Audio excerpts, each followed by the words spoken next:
posting di YouTube, posting di Marketplace, di Shopee, posting di Google.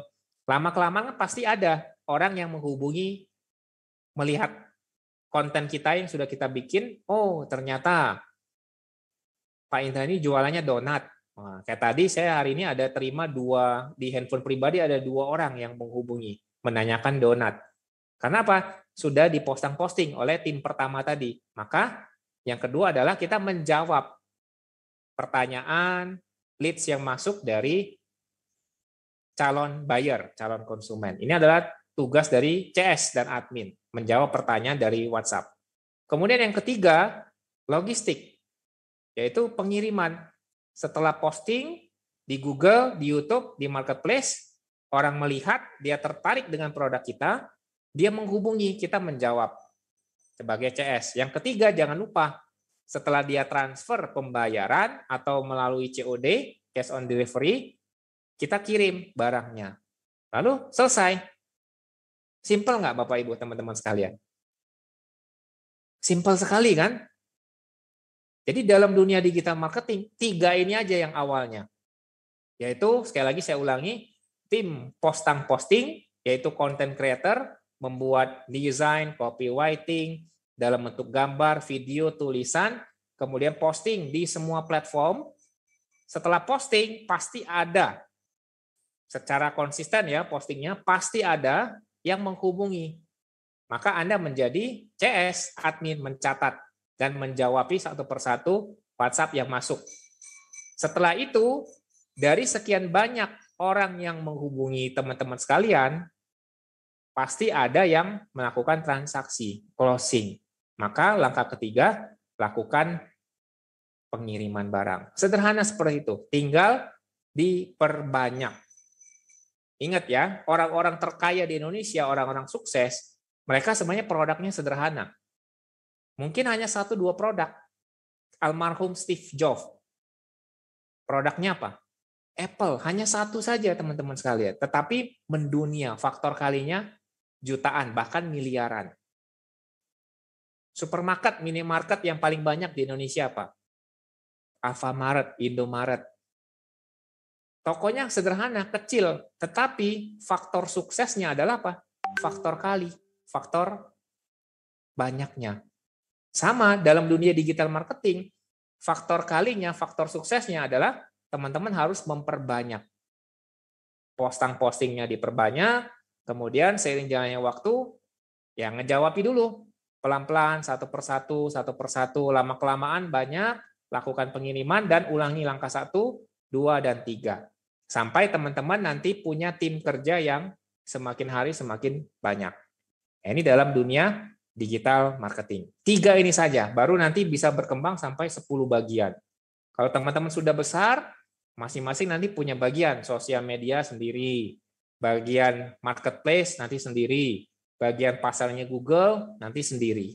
Tapi untuk awal, cukup sendiri saja cukup, teman-teman. Yang penting apa? Lakukan konsisten, postingnya konsisten setiap hari.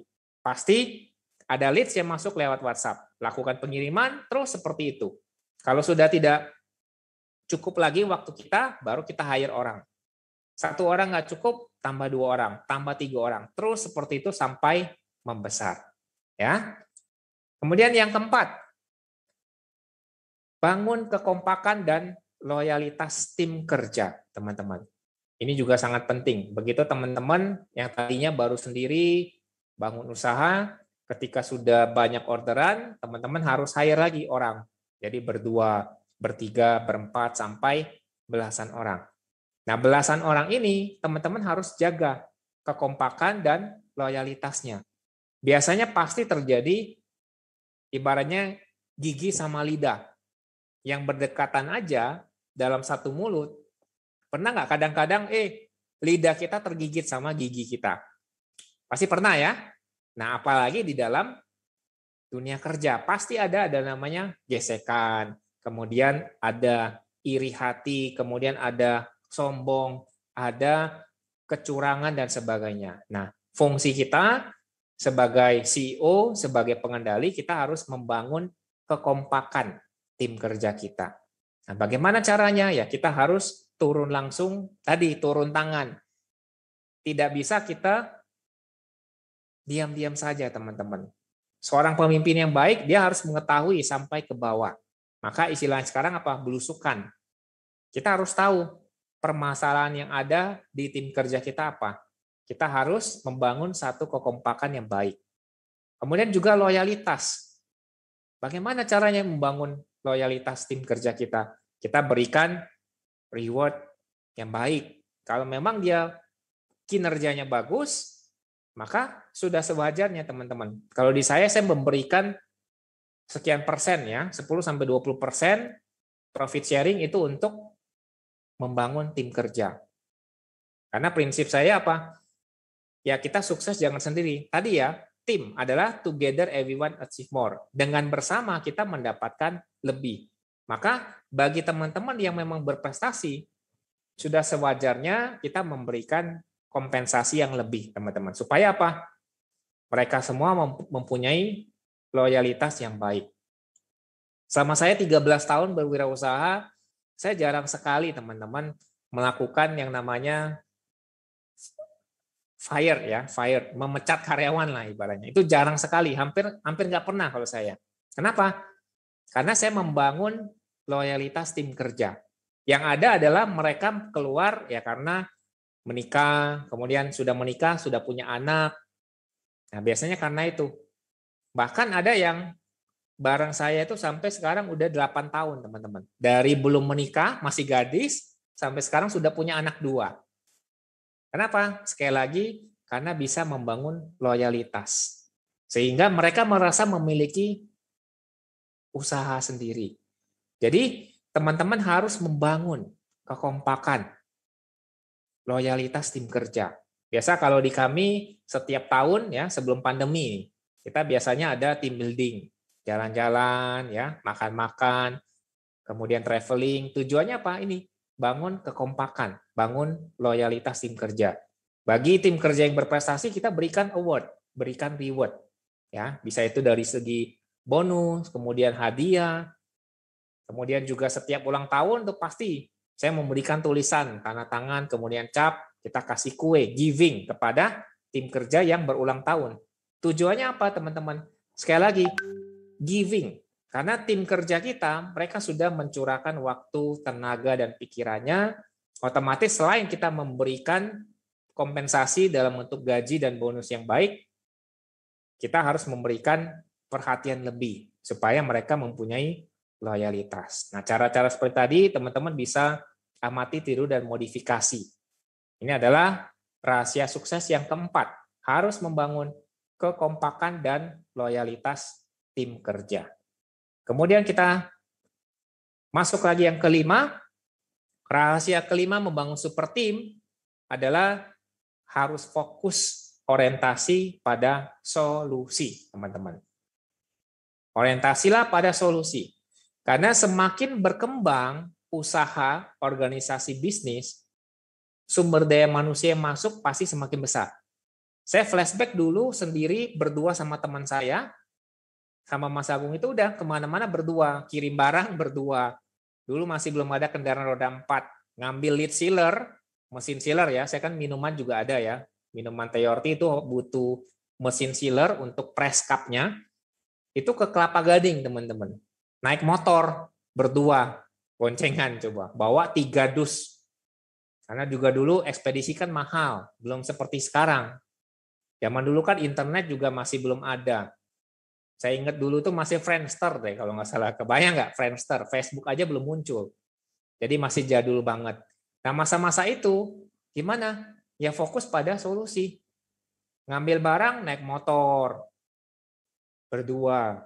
Tapi sekarang sudah semakin banyak tim kerja. Tadi saya sampaikan ada 6 bulan lebih. Otomatis masalah yang dihadapi semakin banyak, teman-teman. Dulu ngurusin 1, 2, 3 orang nggak begitu masalah. Tetapi kalau sudah sampai 60-an orang, hampir setiap hari ada aja masalahnya. Karyawannya sakit lah, orang tuanya sakit, nanti macam-macam pokoknya masalahnya. Teman-teman pasti ngalami. Semakin besar organisasi bisnis teman-teman, semakin banyak tenaga kerja, masalahnya semakin besar. Maka kuncinya gimana Pak Indra?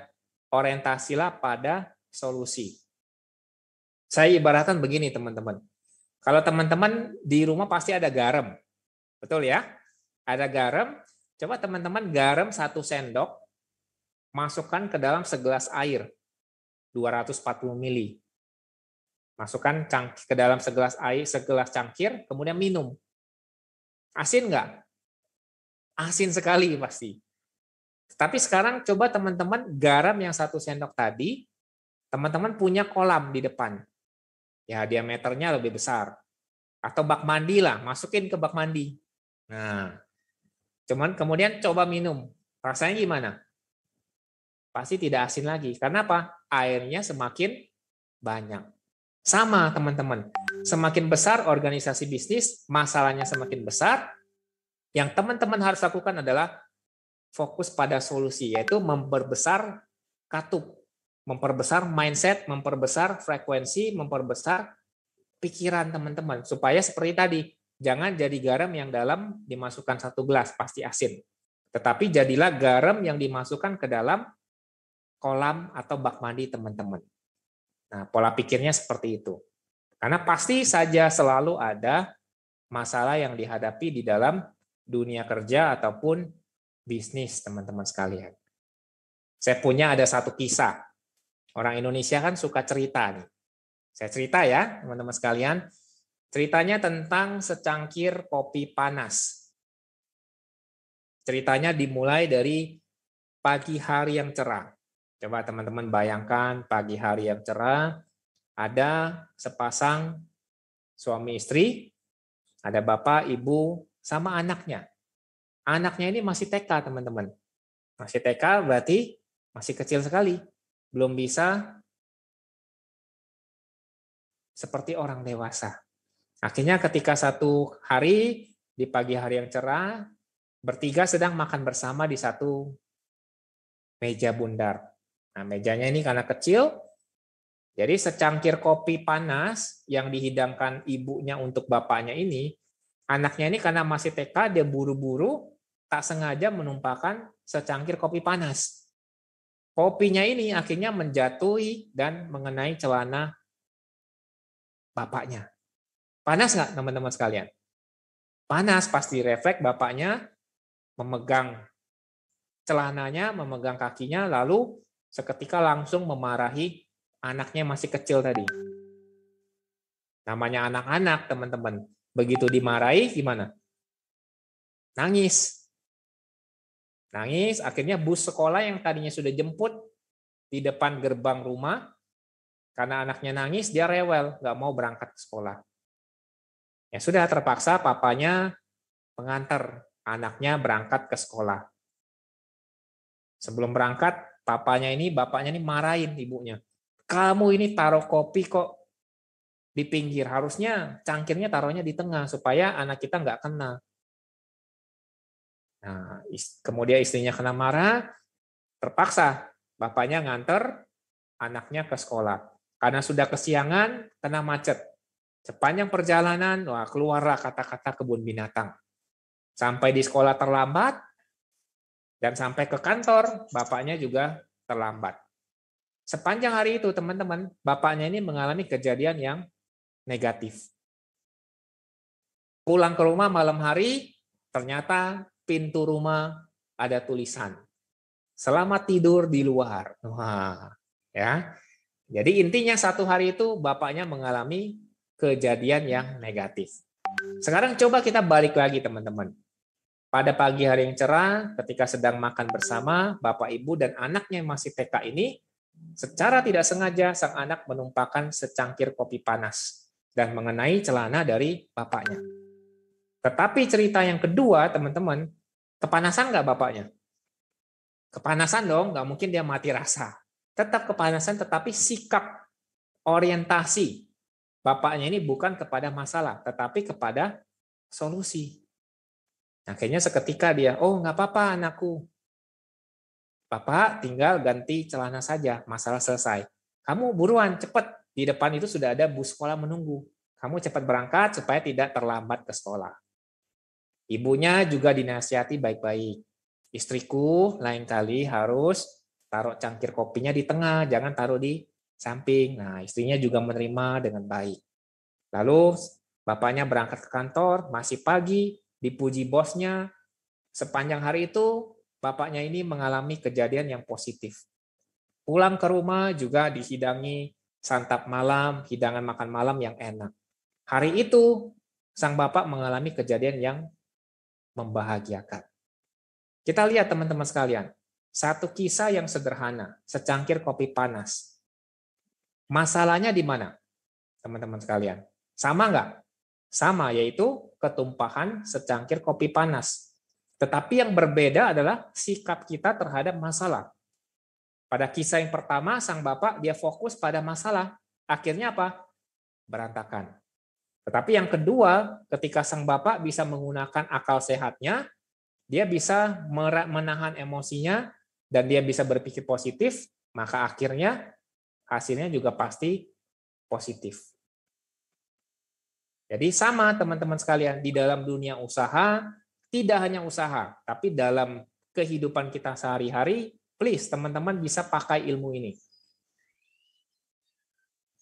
Teman-teman bisa ingat ketika menghadapi masalah, ingat kisah secangkir kopi panas. Wah, jangan mengambil kejadian yang negatif, tapi pasti ada hikmah di setiap kejadian. Walaupun kejadiannya tidak mengenakan. Orang Indonesia, kita memegang erat budaya timur. Sering nggak teman-teman dengar orang Jawa biasanya ya, ketabrak mobil.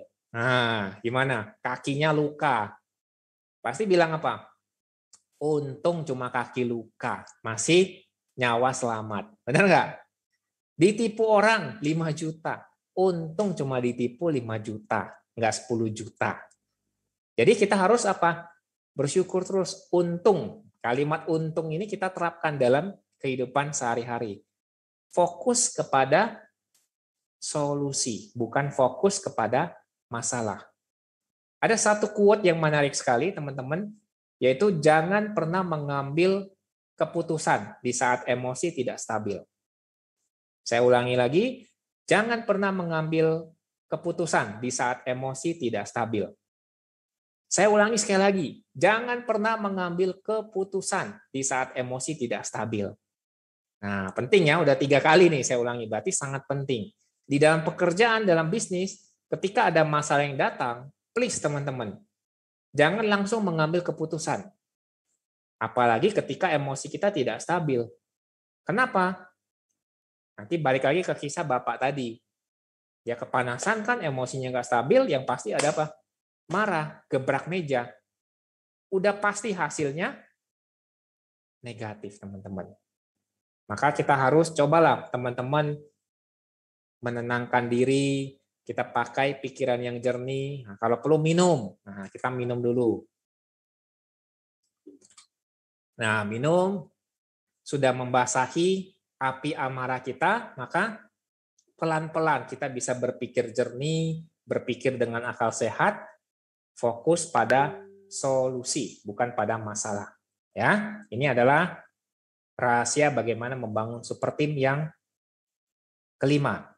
Kemudian, Pak Indra, bagaimana ketika terjadi komplain? Sering sekali nggak?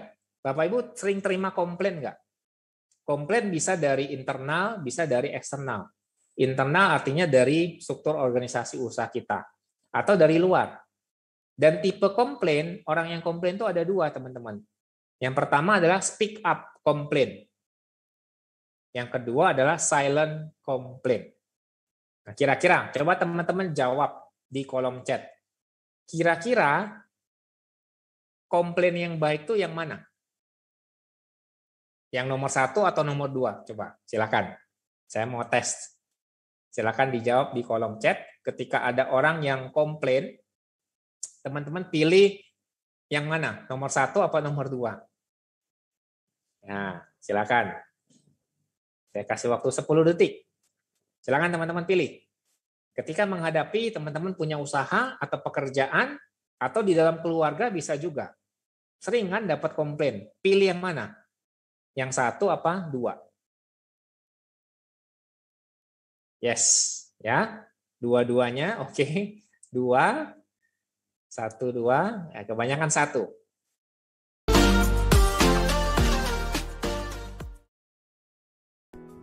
Terima kasih teman-teman yang sudah menonton video ini. Jangan lupa klik tombol subscribe. Dan jika kalian suka video ini, angkat jempol kalian. And see you!